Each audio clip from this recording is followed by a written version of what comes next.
Hello to everyone, I'm Indurok and today I am playing Play Dead! So, about... Oh... Yeah, okay, whatever. Let's just... What? Main menu? How do I go back? Oh, return. Oh, that's a... Scan away. I told you we should have checked the oil before we left. It's not the oil, it's the radiator, jackass. Oh. Well, if you know so much about cars, then you fix it! Do I look like a fucking mechanic to you? Well, with all those tattoos... Wait, or is that me, or is that him talking? Well, with all those tattoos... You leave my tattoos out of this or I swear I'll shave your dumb shit hipster beard in your sleep. Okay. You wouldn't dare. Try me! I absently swung my baseball cap around my face backwards, ignoring the bandmates bickering as I walked down the crumbling road, holding my phone in the air in search of a modicum of cell service. Brian and Savannah had been at it for the better part of 20 minutes while staring at the streaming mess of mechanisms under the hood of our van. It's not an old van, per se, but it isn't new either, and it's taken a beating from being dragged all over the country by a quarter of irresponsible 20-somethings. A quartet, sorry. Ugh, I'm dumb. Oh, before I get too far into this, hi, I'm Corey, and I'm in a pop-punk band called Stop Thief. We're what you might call an up-and-coming... We're what you might call up-and-coming, which means we're super broke and basically homeless, and our families question our life choices a lot. But sometimes, people say they like our music, and it makes us happy. Okay, then. Cool. Anyway, we were called something else originally then, but this whole thing happened. Ever since, life on the road has been weird, to put it mildly. I finally stopped about 100 feet up the road, taking in our surroundings. There were woods to one side with a large pine tree. With large pine trees looming over the cracking pavement, and the deep ravine to the other. Fog was settling in over the valley, obscuring the mountains in the distance. I thought we were somewhere in West Virginia, but I had been in the wild in the middle of a pretty great nap. When the van broke down, so I wasn't sure. I didn't see any road signs around to confirm or deny my suspicion, and Google Maps is pretty useless without a cell tower nearby. It was then that I realized something was off. There were only 3 of us standing on the side of the road, like idiots, not 4.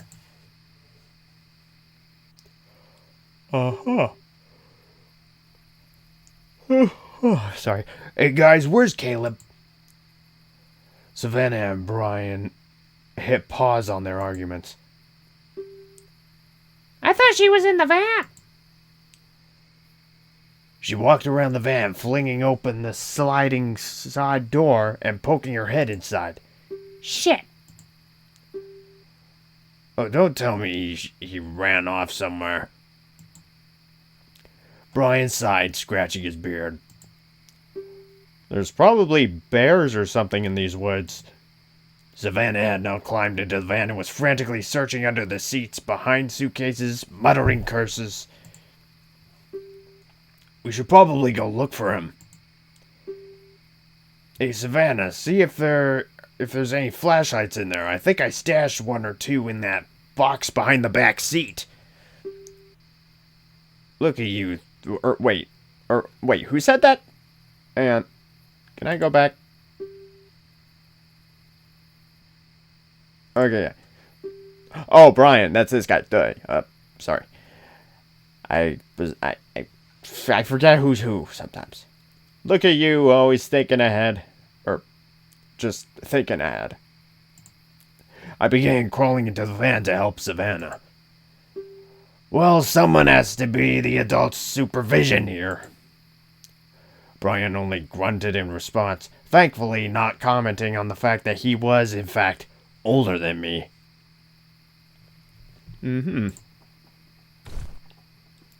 Just as I pulled the second of 2 flashlights out of a cardboard box buried under Caleb's guitar case, there was a scream and the loud thud of something hitting the van from the outside. Savannah and I rushed out to find Brian sitting on the ground next to the tire. Fucking shit, Caleb, don't sneak up on me like that. Caleb, who was standing over him with a mildly startled look, started to laugh. Man, you jumped really high. Were you trying to get over the hood of the van? Never mind him. Where were you? Oh wow. I don't know why I didn't really notice those tattoos. Holy crap. That's it's quite the work of art there. I guess. Even her legs. What the hell? You can't just run off like that. Who knows what's out there? Oh yeah. I found something cool. It's worth noting that Savannah, despite hating pretty much everyone, especially Brian, has a weird siblingy affection for Caleb that she has for no one else. I'm guessing it's because they grew up together, but also, I've met kindergartners with a higher degree of maturity and impulse control than Caleb, so someone has to watch out for him. Oh yeah? Where? In the woods! Oh no, we're not going in there. It's a house, though. There might be people and we can ask for help. Brian, Savannah, and I exchanged looks. Well, it's worth a shot. Is it, though? I sighed and began following Caleb into the forest, clicking on a flashlight. Just come on. We wandered through the sparse underbrush. Something I chalked up to the thick tree cover. It was just reaching dusk. I can't even read, man. It's just reaching dusk outside of the woods, but inside, it might as well have been midnight. I wouldn't have been able to see 5 feet in front of my face without the flashlight. Good thing we have 2. Oh man, I just can't stop yawning today. In the last video I did, I'm just yawning so much. Or I think whatever. It was also strangely quiet. No animal cries, no insects buzzing, no leaves rustling. Even our footsteps were muffled by a soft greenish-brown moss that coated the ground. That's gross. This is eerie as shit. We should go back. What, are you scared? Yes, as a matter of fact, I am. You probably should be too. We're almost there. Pretty much as soon as he said it, a structure came into view. It was a log cabin home, 2 stories with a front porch and what looked like the remnants of a driveway leading up to it. There were no lights on inside. Who puts a house way out here anyway? Someone who doesn't want to be bothered, probably. Then maybe, I don't know, we shouldn't bother them? And what, hitchhike to the nearest town? I'd rather take my chances with that. Are you sure there isn't even Are you sure there's even... Oh, shit. Oh, no, wait. Oh, okay. The other mouse button just pauses. It looks pretty abandoned. Yeah, I definitely saw someone moving around through the window. Before any of us could protest, Caleb had jogged to the porch and was knocking on the door. When he got no response, he knocked harder. And he broke the door down, like a dumbass. Okay. Hey, anyone home? Caleb, stop that. You're gonna get us. Brian abruptly fell silent when the door swung open with a creak. We peered inside at the dark, empty room beyond. I guess it was open. It doesn't look like anyone's home. Maybe they're upstairs. Come on. He waltzed through the door with no hesitation whatsoever. What an idiot. I guess that's why she is close with him. Because he gets himself into trouble a lot and she has to pull him out of it. Caleb, you can't just wander into other people's houses. The door was open. So that doesn't mean anything, stupid. He quickly disappeared from sight in the dark house. The remaining three of us let out a collective groan and followed him inside. I really don't think anyone's home. Savannah ran her finger through the thick coating of dust on the nearby bookshelf. The place smelled musty, with notes of old people and roadkill. Okay. Then why is there still so much stuff here? It looks like someone left all of a sudden. I wandered into the kitchen. Ew. What?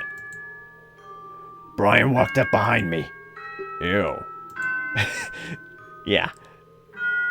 On the table was something that looked like it had once been a bowl of fruit that had since decomposed into a pile of dusty goop.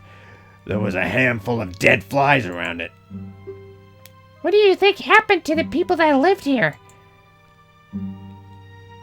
They died! Very dead.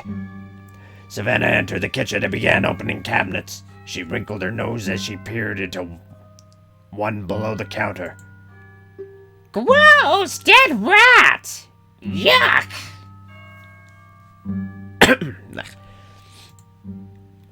Then she made a movement as if to smack a fly on her arm, but looked confused when she pulled her hand away and nothing was there. Must have missed it. She shut the cabinet and then flung it open again, looking inside. What the? What? I thought I heard something, and the rat's gone. The dead one? I mean, I thought he was dead. It was skin and bones and wasn't moving. Maybe it was napping? I guess. I feel like this is the part where we find a body, like a human one. Please don't say that. Hey, I'm just being... Brian was cut off by a sharp scream. Ah! And a thump from upstairs. We exchanged panicked looks before scrambling up the stairs to where we heard Caleb's yell. We rushed into the bedroom, fists up, where Caleb was sitting on the floor staring wide-eyed at something. It was a ghost. What is it? What happened? Oh! Brian suddenly took a step backwards, pointing to something on the end of the bed. What the hell is that? I think it's a dog. Or it was. The pile of bones curled up on the end of the bed was vaguely canine-shaped, and still had a bit of dried, dusty skin sticking to it. There was a dark stain on the blanket underneath it, and a faded red collar hung around its skeletal neck.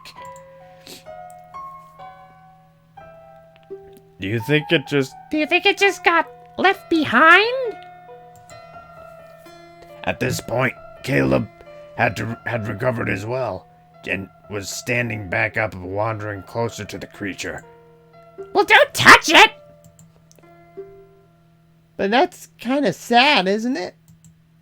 Little guy must have been waiting for his master to come home. Yes, okay, yes, it is sad. Can we please leave now? Obviously, we're not getting any help from this place. Yeah, for once I actually think Brian's right. Let's go. As Savannah, Brian, and I began to file out of the room, I glanced back at Caleb, who didn't appear to be following.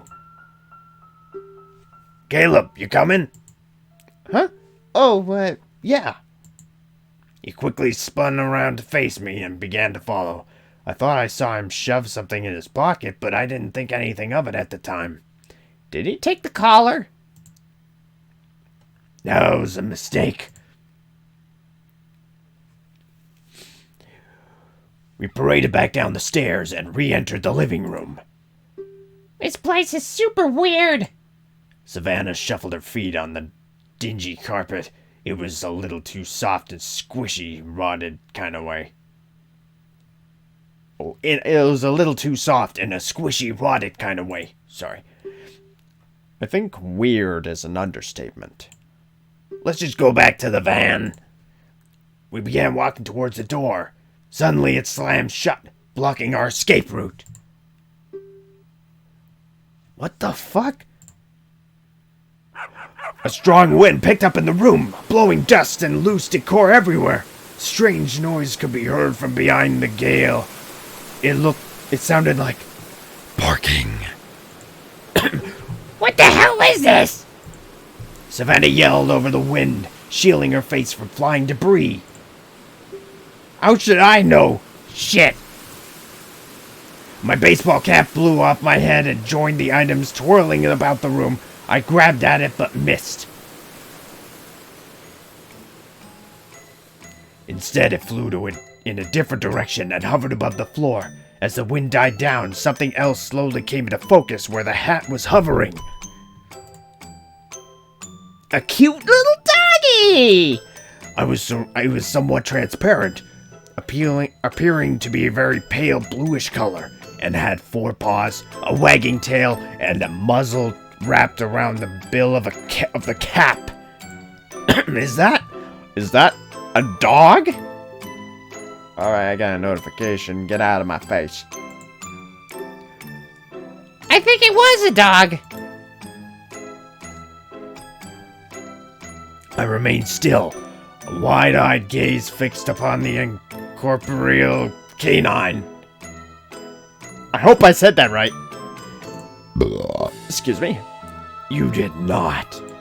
Just take my hat! The dog wagged its tail a little harder. I pointed at the ground. Drop it now! The dog crouched down in a playful stance. I mean it, mutt! Drop the hat! I took a step forward. The dog hopped to the side a bit, still wagging its tail, wagging so fast it was a little more than a blur. With a war cry, I launched myself at the dog, who deftly leapt out of the way and took off running with the hat. Stop, thief! Now I know this seems a bit of an overreaction for a hat, but, well, first of all, it was my favorite hat. That makes it very important. It's well worn to the point where there are tears forming around the edge of the bill, which I didn't want to exasperate by ghost dog slobbers. Excuse me. Okay, I guess that's part of the soundtrack. Second, the hat is just my thing. I feel naked without it. It's a long story, don't ask questions. Should we stop him? Brian tried to follow the movement as the dog quite literally flew past him, with me close behind. I don't really know what we should do. It's not exactly a precedent for this situation. I made a dive for the dog and nearly crashed into a coffee table. Caleb, meanwhile, was laughing gleefully at the display. I finally managed to corner the mutt in the kitchen. Against the cabinets, it hopped back and forth, playfully, wagging its tail again. I made a grab for it and the dog jumped right through me. Honestly, I don't know what else I expected. The good news is the hat was, in fact, a physical object that existed in our reality, and did not pass through with the dog. Instead, it harmlessly smacked me in the chest before falling to the ground. Ugh, this voice is starting to hurt, but I'm gonna keep doing it. I snatched it up before the mutt could make it back and ran it back to the living room. Alright, crisis averted. Let's get out of here. Before I have to process what just happened. I made a beeline for the door, grabbed the handle, tried to turn it, couldn't. I tried jiggling it again, and tried to turn the lock. It wouldn't budge. Oh, come on. Savannah peered out a window, squinting a bit. Hey guys, don't look now, but I think someone just came home. Oh, shit. Completely disregarding her advice, we all gathered around the living room window, where an ancient pickup truck just appeared in the driveway. Its back fender appeared to have been rusted off, and there was a large crack in the windshield. How dare someone crack a windshield? That's a very useful item. It lets you see things while protecting you from wind, hence it being called a windshield. A figure was getting out of it, though it was hard to make out any details in the dark. What do? We can't just stay here. Well, the door's locked, so I don't know where you expect us to go. I said this I said this despite frantically searching for an exit myself. Then there was the sound of a key entering the lock from the outside, and we all froze. Oh! Okay. Well then. I'm not sure I would describe the next thing I entered the house as human. Exactly. It might have been once, but no, not so much. Hang on, let me just make sure. Okay, it is still recording. Alright. Just want to make sure that it was actually still on the OBS screen thing. Alright, the viewport. It resembled an old man, but sported dry, grayish skin, pulled tightly over bones, and was covered in dirt and fungus. Its clothes, meanwhile, were rotted to the point that they were practically fused to the skin. Most notably, the thing was missing most of the left half of his face. A hole filled a hole filled with black slime and mushrooms taking its place. That is kinda gross. The remaining eye socket was dark and empty, and a powerful stench of rotten decay emanated from the creature. None of us moved. None of us even breathed. The presumably undead man shuffled into the house, a hoarse whistle and escaping its dried lips. I noticed the ghost dog was still around, albeit cowering under a table with its tail tucked between its legs. The mushroom-covered zombie shuffled towards the kitchen, leaving the door open behind him. I gave Savannah, Brian, and Caleb a meaningful look, indicating the door. They all nodded slightly, also trying not to make any sudden moves. I put three fingers and began counting down. 3, 2, 1.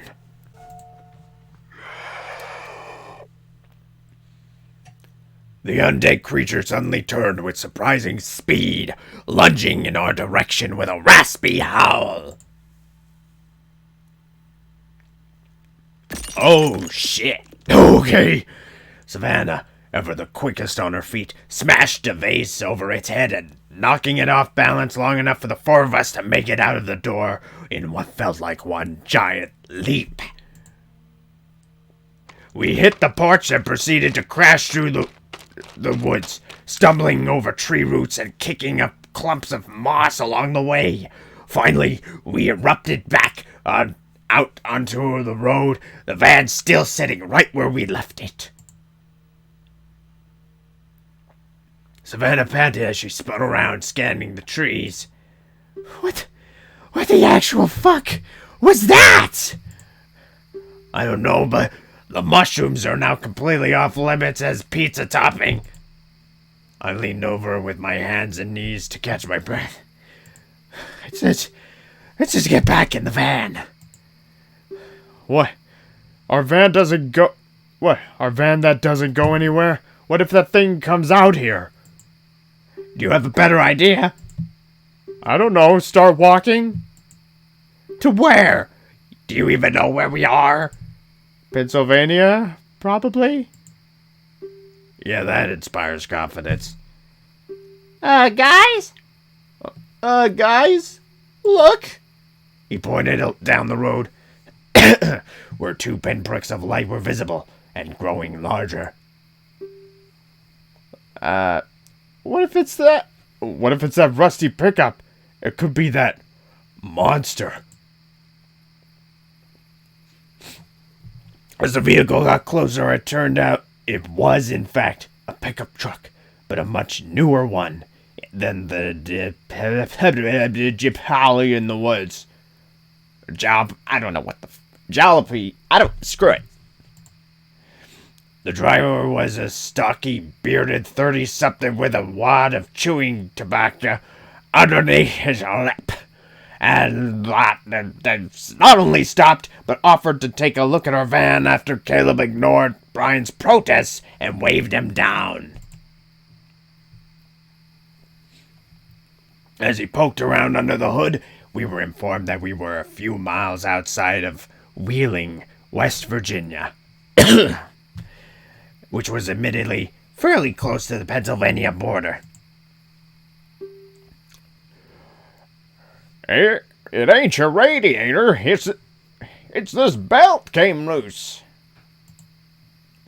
The man pointed at the innards of the van, as if any of us knew what we were looking at. Let me get some tools out of my truck. I'll get you fixed up. I don't know, that's probably not the right voice for this guy. I'll change it. If I can think of something better. We breathed a collective sigh of relief, and agreed to stop in town to blow what little money we had on a couple of hotel rooms for the night. The man chatted idly as he worked on the van. It's probably best that you don't hang around these parts anyway.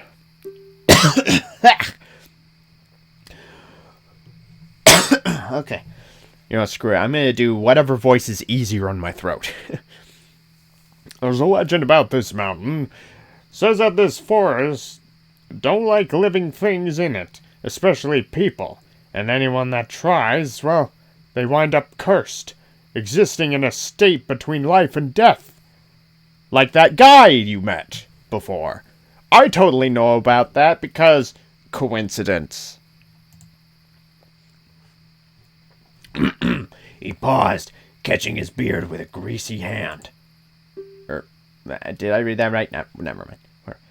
That's a wives' tale anyway. Try not to lollygag around here myself. The man was true to his word and had the van up and running in about half an hour. Brian almost cried, I think. He allowed us to follow him to the city, and I almost cried when my phone started picking up service again.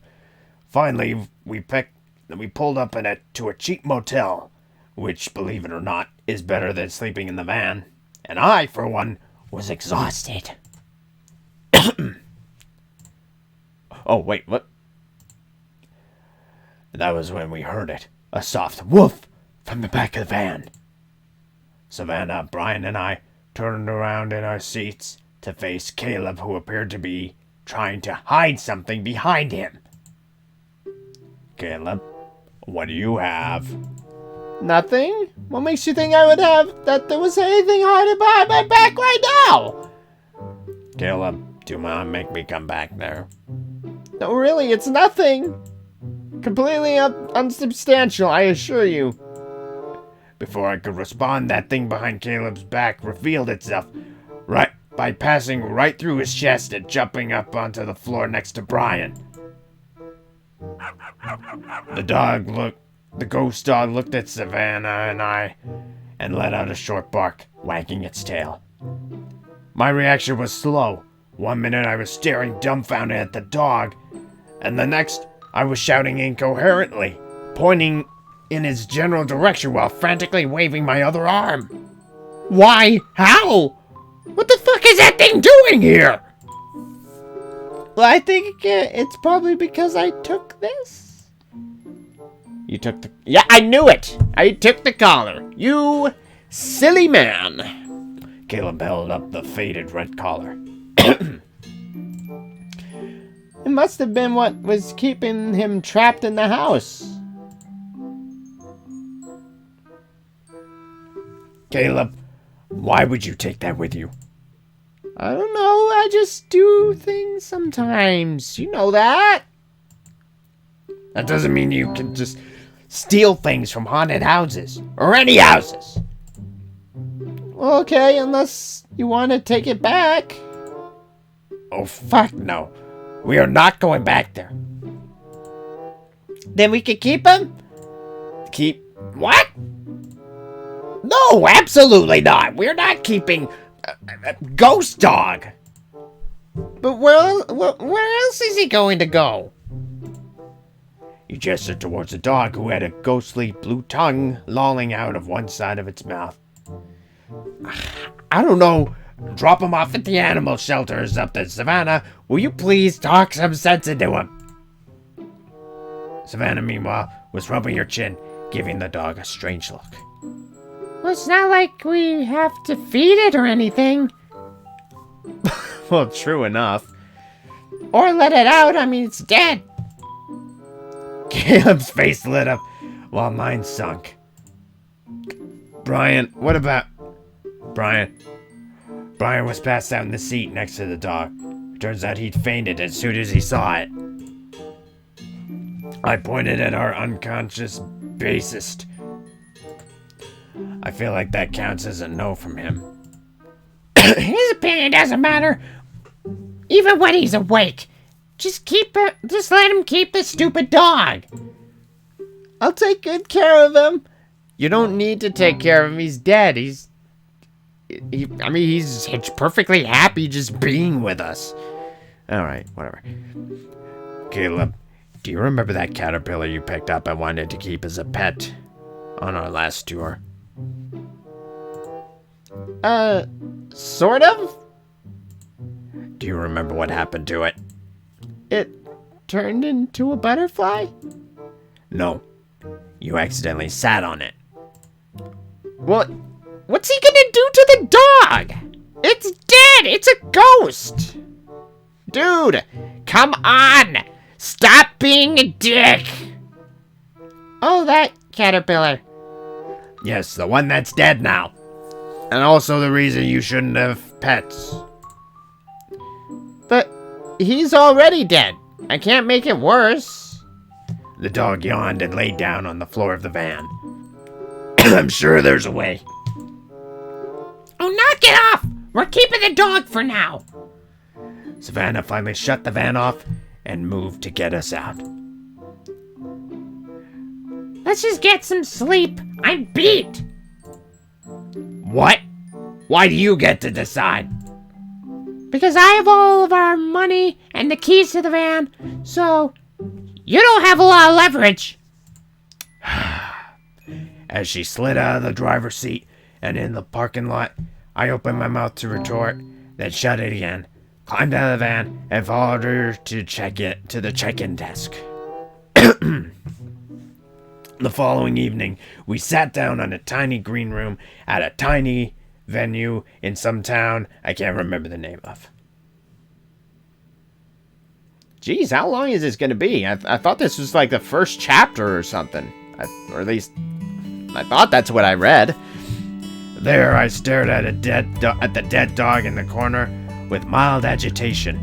The thing vanished every time someone other than the four of us entered the room. So at least we hadn't had to explain it to anyone else yet. The adrenaline from the night before had worn off, and I had slept a little too well. So I was fighting the weird drowsiness that follows that, and didn't have it in me to stay mad. All right. Cool. So what do we call it? Huh? The dog. What's its name? Oh. Well, the tag on the collar is so worn out that I can't read it, but I was thinking of calling him Thief. Thief? Why? He pointed at my hat. What's that? Well, technically, you kind of came up with it. I glanced upwards and pulled the hat further on my head. Yeah, okay, that's fitting. Just then, I was struck with a flash of brilliance. Hey, Savannah, you know that we were thinking of changing the band name because we found out that Bottleneck is also the name of that weird country rap group. Bottleneck. Okay. Yeah, why? I think I have a new one. She raised an eyebrow. Go on. Don't I get any input on this? No. What is it, Corey? I grinned and told her. She considered it for a moment, then nodded. Okay, let's try it out. I was smiling ear to ear as I jogged out on the stage, waving to the crowd before launching into the first song in our set. Sorry, this voice is a little difficult to maintain without, But I think it's almost done. It feels like we're getting pretty close to the end, so it shouldn't be too much longer.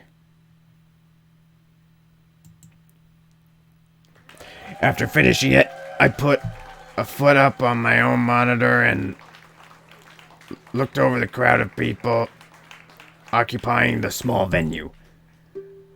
Now, I know you guys might have seen a band called Bottleneck on the bill tonight, but let's be honest, most of you haven't heard of us anyway, because you're all here to see the headliners, am I right? A slightly hesitant, confused cheer came from the crowd. I saw some shrugs in the first few rows. Okay, that being the case, we're just going to go ahead and change the name. I took a step back, adjusting my hat. We are Stop Thief, and we are here to start this party! So that's how we got our new name, I guess. Okay. Thief has been tagging along with us for a few weeks now, since Caleb won't let go of the damn collar. I guess it's not so bad. He's not too hard to take care of, seeing as he doesn't eat or anything. As long as you keep him entertained, he usually won't destroy anything. He did get a hold of Brian's favorite boxers one day, though, and let's just say Brian doesn't have a favorite pair of boxers anymore. Ever since the incident with the abandoned house, though, we seem to have developed a habit of getting involved in some pretty strange stuff. Like, there was a thing living in the basement of that venue in Chicago. I don't really know how to describe it. It had, like, tentacles or spider legs. Might have been closer to spider legs. Anyway, there was also this band we opened up for in Boise like that. Like, I mean, I'm not saying that we were vampires, but they were definitely vampires. They refused to come out of their bus until after dark. And once I saw one knock back a bottle of this weird red stuff before going on stage. It could have been ketchup, but honestly, that would have been even weirder. There was also that weird shit with the payphone in the green room, Phoenix. In Phoenix, did you know that they still had payphones? Neither did the venue owner. Caleb almost got talked into joining a cult in Alabama, mainly because of their pamphlets had cute animals on the cover. Okay, but we managed to bail him out before he got turned into a ritual sacrifice to some strange deity. And I'm like 90% sure that the promoter on the New Orleans was a werewolf.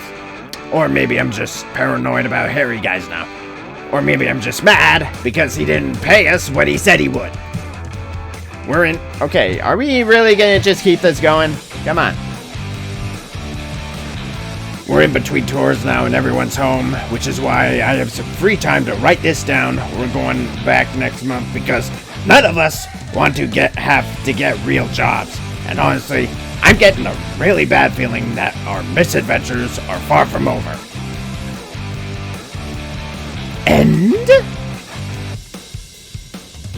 Alright, credits. Thank you for ending this game before my voice completely gets destroyed. Okay. Well, then again, I probably should have just chosen a different voice. I think my voice even changed from what it originally was. Jeez, this music is loud! Come on! Alright. Well, blah, blah, blah, blah, blah. Made in whatever.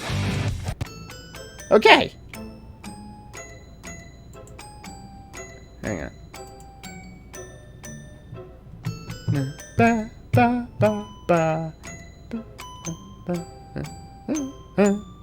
Okay, so yeah, apparently that's the end of that. Case number 1. This house. Okay. Alright, so yeah, I guess that's all that there is to show for this. I actually kind of like that. That was pretty cool, and it was pretty fun.